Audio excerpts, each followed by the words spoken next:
या बातमीचे प्रायोजक आहेत रामकृष्ण हरी वस्त्र भांडार, बस्त्यांची भव्य दालने.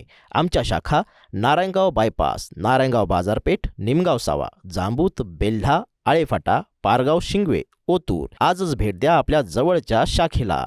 सातारा जिल्ह्यातील फलटण येथील उपजिल्हा रुग्णालयातील महिला डॉक्टरने गुरुवारी रात्री उशिरा गळफास घेऊन आत्महत्या केली. आत्महत्येपूर्वी त्यांनी आपल्या तळहातावर सुसाईड नोटही लिहिली. यात तिने फलटण ग्रामीण पोलीस ठाण्याचे पोलीस उपनिरीक्षक गोपाल बदने आणि प्रशांत बनकर यांच्यावर गंभीर आरोप केले होते.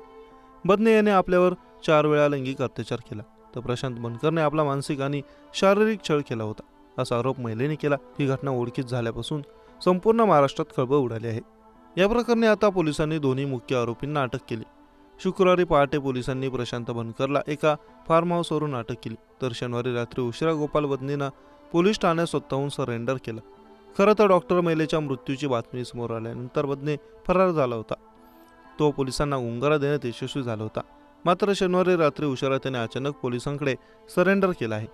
आता अशा प्रकारे सरेंडर करण्यामागचं कारण समोर आलं. खरं तर महिला डॉक्टरने आत्महत्या केल्याची बातमी कळाल्यानंतर बदने फरार झाला होता. 2 दिवसांत त्याने अनेक ठिकाणी प्रवास केला. PSI बदने 2 दिवसांत पंढरपूरहून सोलापूरला गेला. त्यानंतर तो बीडला आपल्या घरी जाऊन आला. तो सोशल मीडियावरून सोलापूरच्या काही पोलिसांच्या संपर्कात देखील होता. दरम्यान पोलिसांनी बदने याच्या कुटुंबियांना त्याला हजर व्हायला सांगा, तो हजर न झाल्यास नोकरीतून बडतर्फ केलं जाईल अशी कल्पना दिली.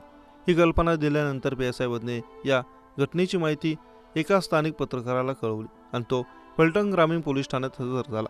दरम्यान आपण कुठलाही बलात्कार केला नाही असा दावाही बदनेने केला. मात्र संबंधित डॉक्टर महिलेबरोबर काय संबंध होते हे तो सांगत नसल्याची माहिती पोलीस सूत्रांकडून समोर आली. आज रविवारी न्यायालयाला सुट्टी असल्याने त्याला सुट्टीच्या कोर्टात हजर केलं जाणार आहे. पोलीस चौकशीत अनेक धक्कादायक खुलासे होण्याची शक्यता आहे. दरम्यानच्या काळात पोलीस अधिकाऱ्यांनी केलेल्या चौकशीत PSI बदने याने तोंड उघडले. तो काही तपास अधिकाऱ्यांसमोर ढसाढसा रडल्याची माहिती मिळाली. त्याने आपण महिला डॉक्टरवर कसल्याही प्रकारे अत्याचार केला नाही असं पोलिसांना सांगितलं. त्याशिवाय त्याने इतरही काही गोष्टी पोलिसांना सांगितल्या.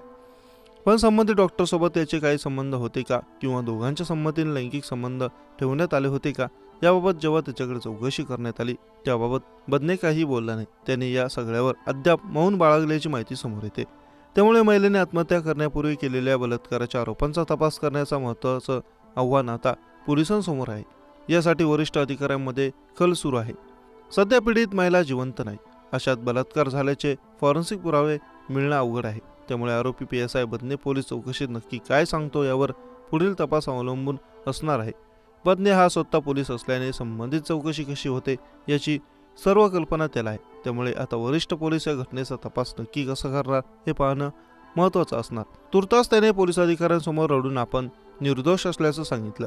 मात्र महिलेसोबत असलेल्या संबंधाबाबत अद्याप त्याने तोंड उघडलं नाही. यामुळे या प्रकरणातील सस्पेन्स वाढत चालला आहे.